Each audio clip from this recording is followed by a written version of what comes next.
Muito bem. Agora, o tema que eu escolhi para falar hoje é as conexões entre fé, virtude e moral. Eu, é um assunto que eu não tirei de nenhum livro em particular. É um assunto que me ocorreu e parece ser algo bastante útil, com certeza, para a nossa formação, mas também para que a gente possa, pelo menos eu pessoalmente, desenvolver um pouco mais de aprofundar um pouco mais nessas questões. Vamos ver, vamos ver. Bem, virtude é algo que a gente considera como sendo sinônimo de qualidade. Virtude sempre tem uma coisa boa, né? O sujeito é virtuoso, ele faz boas ações. Bom, e aí a gente pensa, por outro lado, o bandido é corajoso, ele enfrenta a polícia, ele tem essa qualidade. Mas essa qualidade dele é usada de que forma? É usada de uma forma injusta, de uma forma egoísta. Ele pode ter a virtude, né? Ele pode mudar de ideia, parar de assaltar e passar a exercer até mesmo um trabalho heróico, porque ele já era corajoso.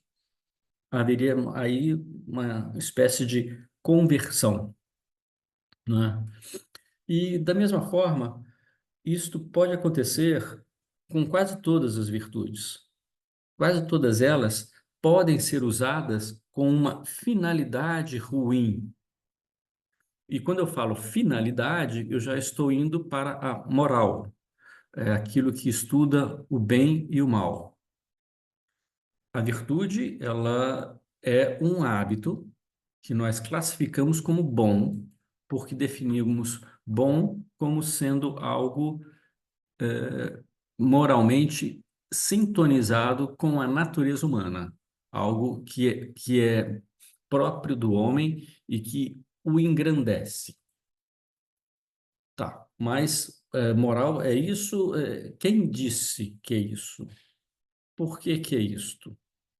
Isso seria realmente bastante questionável se nós não tivéssemos como referência a religião. A religião judaico-cristã nos dá este parâmetro que nos dá mais tranquilidade a respeito disto. Nós temos aí milhares de anos postos à prova e não dá para dizer que esses princípios morais estejam errados. Toda a nossa sociedade se baseia neles, os Dez Mandamentos, de forma resumida, né? Existem esses princípios que nos norteia. Os Dez Mandamentos são o que há de mais simples, mais abrangente, mais fácil de entendermos, mas existem todos os outros aspectos da nossa vida pessoal, do dia a dia, que a gente não vê necessariamente uma conexão com os Dez Mandamentos, mas que todos eles têm uma fundamentação moral. E, indo além disto, uma fundamentação na fé também. A moral nos dá a direção que a gente deve seguir. A fé nos dá o ponto onde a gente quer chegar. E a virtude é o meio pelo qual a gente exercita isto. A gente pode ter fé, pode acreditar que aquilo é o correto, mas não ter a força para fazer aquilo. Eu posso saber que é errado eu usar o carro da minha empresa para coisas pessoais. Mas, olha, uma saidinha só não vai ter problema, né? Bom, tem uma parcela de imoralidade nisso, foi um desvio. Se não foi combinado, a gente pode entender dessa forma. É necessário virtude para praticar este ato. Quando a gente tem as nossas referências de moral bem fixadas, que nós temos, vamos dizer, por natureza já, não é natureza, não, por cultura já misturadas à nossa vida, como os princípios cristãos, a gente consegue desenvolver a nossa virtude. Então, a virtude, ela acaba ficando indesvinculável dessa meta, mas pode haver essa perversão, no sentido de você ser, por exemplo, uma pessoa muito bem disciplinada, como Hitler era. Ele era muito disciplinado, amante das artes, praticava esportes, tinha uma alimentação muito boa e era bastante patriota, quer dizer, até excessivamente. Bom, são coisas boas. O problema dele é que ele tinha uma crença, uma fé de que a raça ariana era superior às outras e as outras deveriam se escravizar aos arianos. Ele tinha essa fé e criou a moral sobre isto, passando a ser aceitável a eliminação daqueles que ameaçassem esses princípios. Então, é uma outra moral que existia, mas havia uma coincidência de virtudes, né? Então, daí a importância de nós buscarmos não só a verdade, mas aquilo que nos completa como pessoa, para que a gente tenha uma virtude que vá além do que a gente quer, não só as virtudes humanas. Quando a gente fala em oração, por exemplo, é necessário ter fé também, porque nós não nos satisfazemos só com essa vida material, a gente quer algo mais. A gente quer fazer o bem ao outro porque acredita que aquilo é bom para o outro. Nos faz bem também, mas existe uma crença que ultrapassa as questões materiais humana, que faz com que a gente se sinta feliz. Bom, nisto as coisas se encadeiam, elas se conectam e tornam coisas com sentido, né? Se nós não temos um bom fim para uma virtude, aquela virtude ela perde um pouco o sentido. Vamos um exemplo concreto. Você vai treinar tiro ao alvo e vai treinar ter uma boa mira. Pode competir até uma Olimpíada, se for muito bom. Mas fazer isso com a finalidade de assassinar uma pessoa já é algo que, vamos dizer, desanimaria o homem de bem a se empenhar nessa virtude. A virtude pode ser boa, ele tem muito boa pontaria, mas ele está fazendo isso para fazer o mal, então já não é algo tão aceitável. A motivação que a gente pode ter para buscar uma virtude tem que ter uma finalidade boa. Para que eu vou ser pontual? Por uma questão de organização, por uma questão de estar em acordo com as outras pessoas, respeito aos outros, a nós mesmos. Para que eu vou ser dócil num comportamento com os outros? Porque isso faz o comportamento ser mais agradável, fa- facilita os relacionamentos. Eu não vou ser dócil como um psicopata que seduz a pessoa para depois fazer um mal a ela. As virtudes bem direcionadas para suas finalidades morais, elas levam à felicidade. E é aí que a gente prova se está indo pelo caminho certo. A felicidade é o que é o nosso termômetro, é o nosso meio de descobrir se estamos fazendo a coisa certa. Uma pessoa normal não vai se alegrar em matar outra pessoa. Ela pode fazer isso às custas de um benefício financeiro. Ela vai se alegrar com o resultado que é o dinheiro que vai ganhar por ter assassinado uma outra pessoa. E ela acredita que com aquele dinheiro ela vai ser feliz. Pode ser uma crença equivocada, mas está dentro da regra humana de praticar atos com a busca da felicidade. Nós facilmente nos equivocamos nisto, e isto é a origem de conflitos, mas todos nós buscamos a felicidade. Em última análise, não temos como fugir a isto. Talvez nem mesmo numa doença mental isso aconteça, né?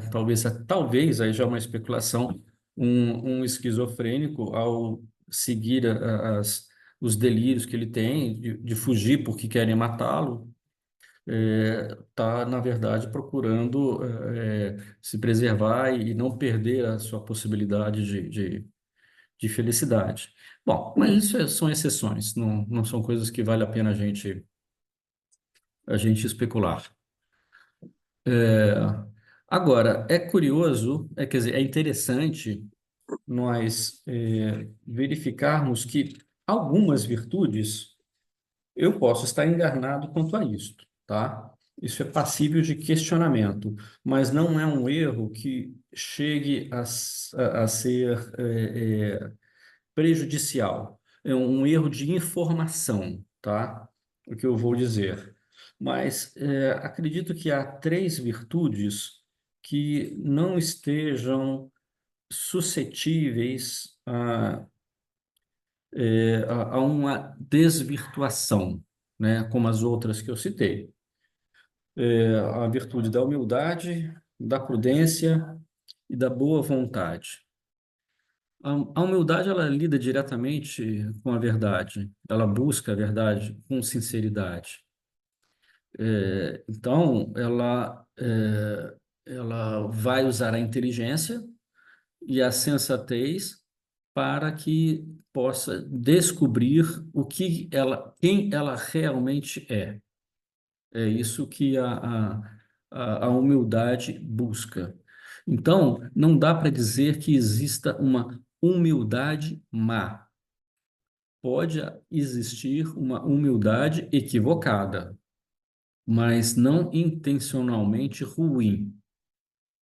Na medida em que a pessoa nota que há erro, o natural é que ela busque a correção.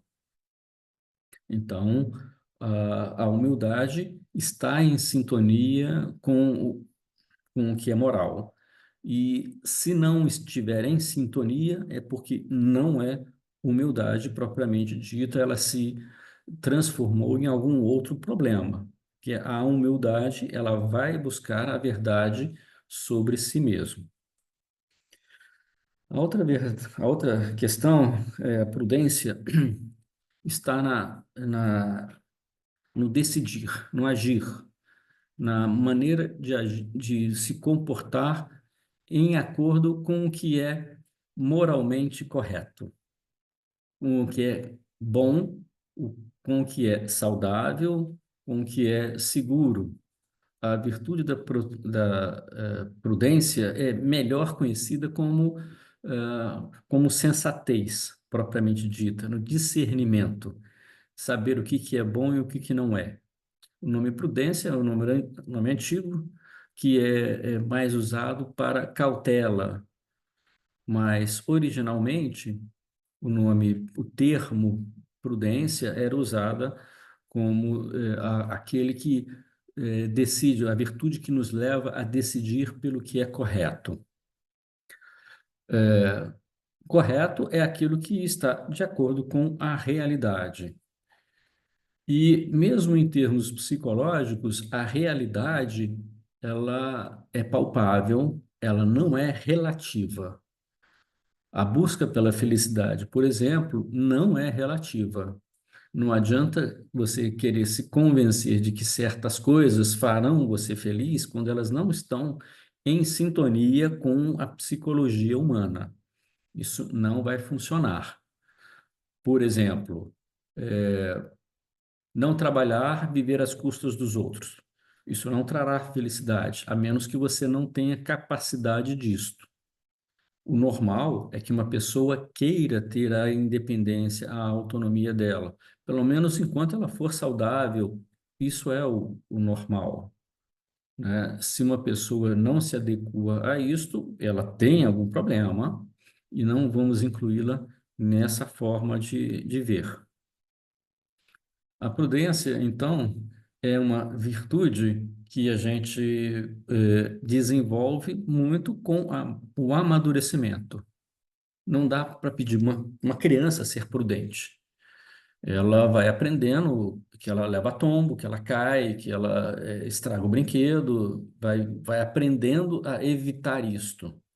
O adolescente vai cometer as imprudências dele, vai ver o que que dá certo, o que que não dá. Um adulto já tem um nível mínimo de prudência para poder viver bem, e ao longo de toda a vida a gente vai aprofundando nesta qualidade, que é a qualidade de um senso crítico, de estar revendo se o que está fazendo é bom ou não. Pode ter, isso está muito próximo de humildade, é claro. A humildade é o que é relacionada a nós mesmos. A prudência, ela está relacionada a qualquer outra coisa externa quanto a nossas escolhas, quanto às boas escolhas, né? Se eu estou endividado, eu não vou comprar um carro novo. Seria imprudente isto. Se eu posso morar num lugar seguro, eu não vou morar num local onde há assaltos com frequência. Seria imprudente. Isso são questões mais fáceis de ver, mas todos os dias nós ficamos em dúvidas quanto a pequenas coisas, né? Quanto à quantidade de arroz e feijão que a gente vai pôr no prato. É prudente botar só aquela quantidade, ou eu vou ficar com fome, ou eu vou comer a mais?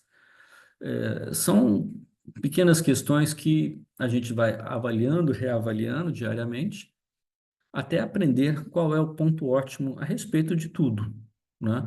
E o que se espera é de que uma pessoa com idade seja prudente, porque já experimentou muitos erros, viu que não deu certo e consertou o próprio comportamento, né? Então, a prudência é uma virtude que ela não se desvirtua, assim como as outras virtudes que podem ser usadas para o mal. Por fim, a boa vontade. A boa vontade é a nossa abertura de coração para ouvir e assimilar a verdade. Não necessariamente a respeito de nós. Isso seria a humildade. Nós precisamos da boa vontade para crescer em humildade.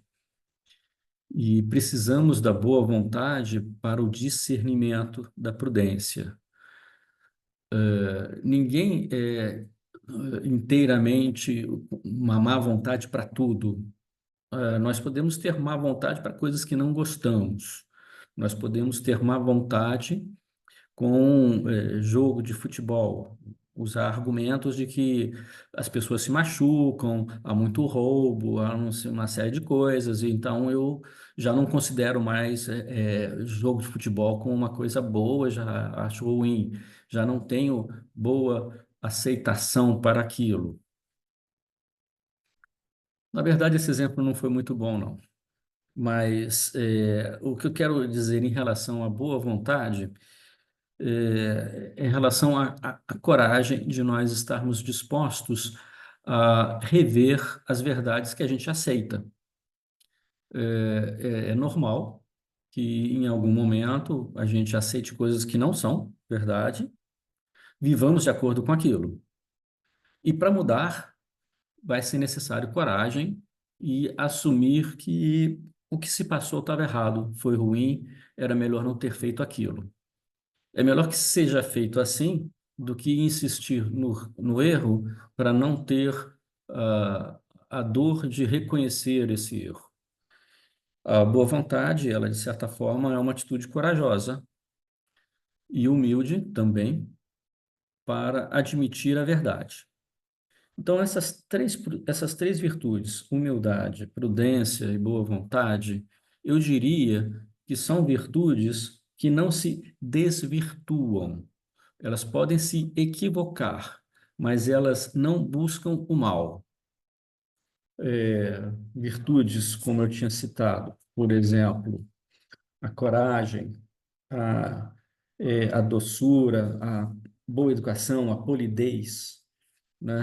A perseverança, e várias outras virtudes, a gratidão, e a gente pode até abrir aqui um debate a respeito, né?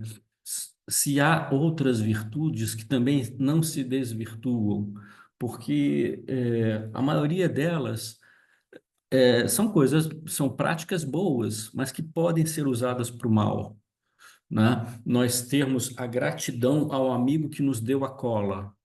É uma gratidão boa? Olha, não é, né?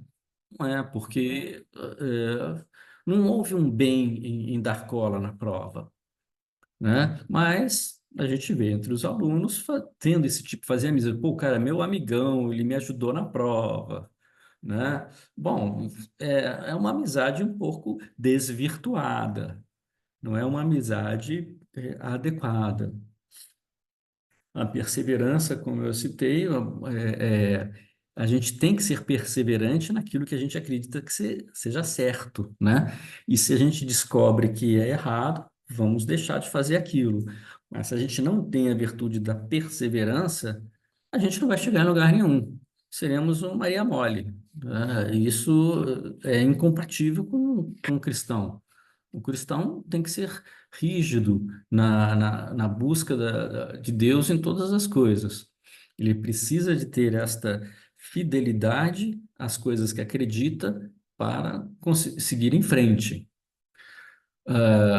É curioso como há uma passagem no Evangelho em que Jesus Cristo elogia um defeito. Quer dizer, um defeito não, uma virtude mal utilizada. É interessante isso.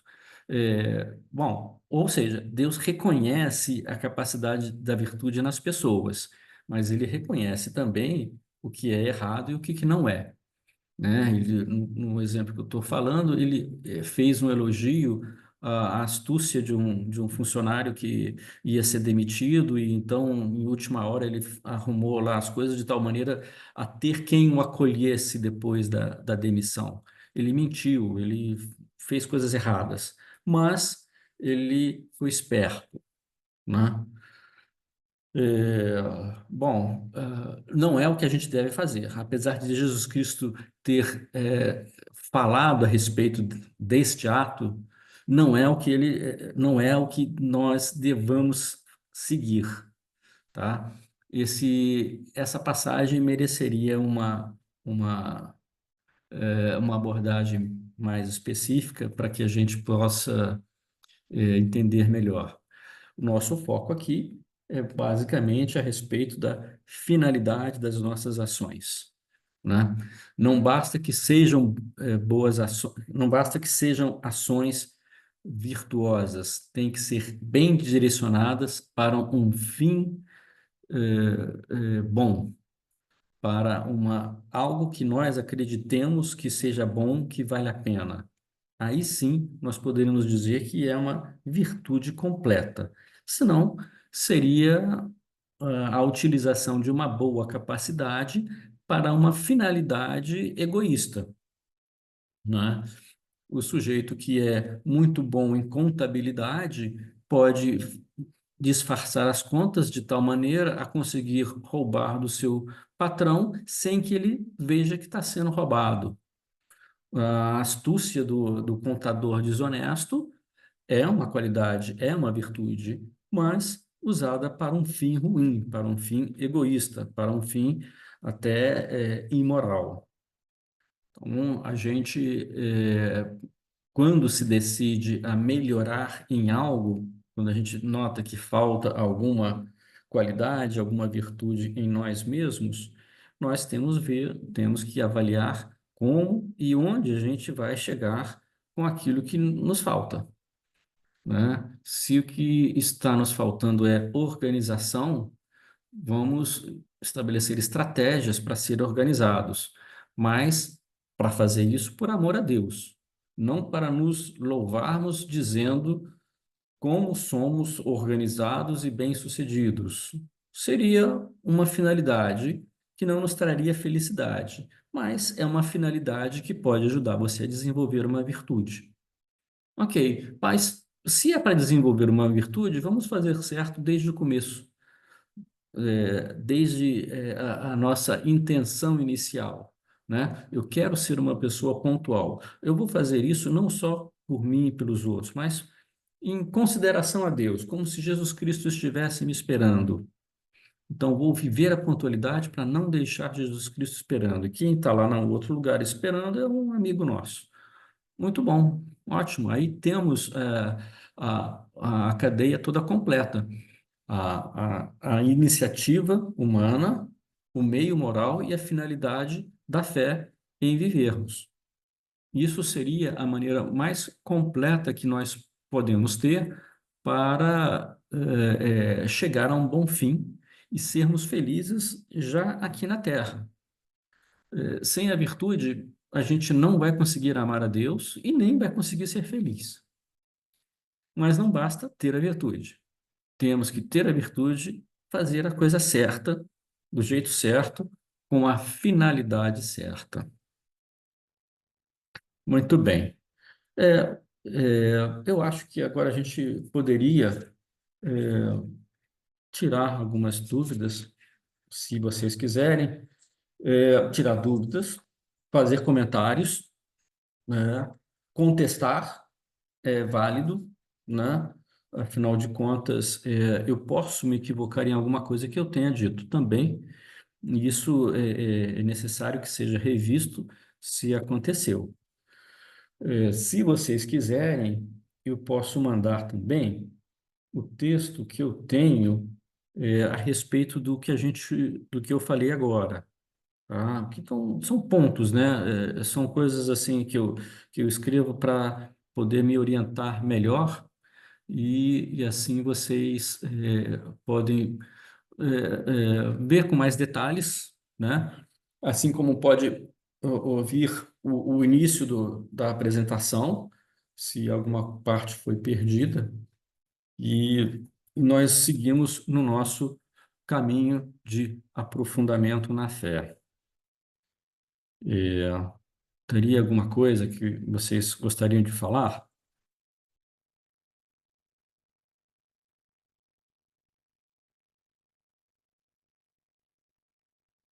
Se não tiver nada a respeito do tema aqui, pode ser sobre qualquer coisa, tá? Pode ser sobre assuntos corriqueiros ou coisas eh, que, eh, que não tenham relação, estejam ligadas.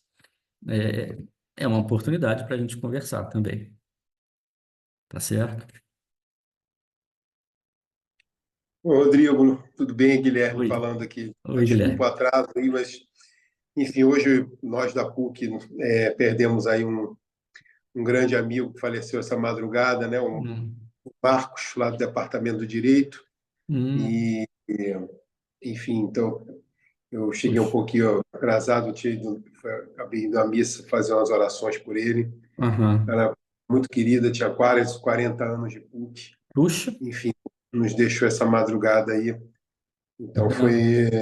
enfim, foi um dia Ele, bastante para ele mim. estava doente, ele? Ele se sentiu mal na segunda-feira, foi internado na terça e faleceu essa madrugada. Foi tudo muito rápido. Puxa, Ainda não se sabe ao certo o que parece uma trombose, mas, aham. enfim, muito triste.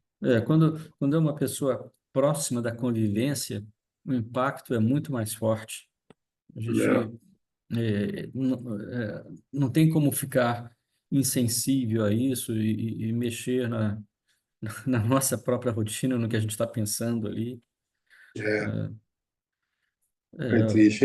Inclusive, eu conhecia desde o tempo de aluno, desde ele já estava no departamento quando eu fui aluno da PUC, né? E depois, como professor, esses 13 anos que eu estou lá, enfim, foi uma notícia bastante. Tá todo mundo muito arrasado lá no departamento. Mas é a é, vida. aham. Sim, vamos em frente, vamos fazer as orações por ele. Certamente haverá uma missa de sétimo dia na PUC, né? É, Sendo um professor local, então, mas é muito mais importante que seja, é. né? E Mas é, essas.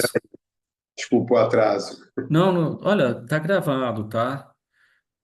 Aliás, bom, até tem esse compromisso de eu parar a gravação quando terminar, ainda não parei. Deixa eu parar a gravação aqui.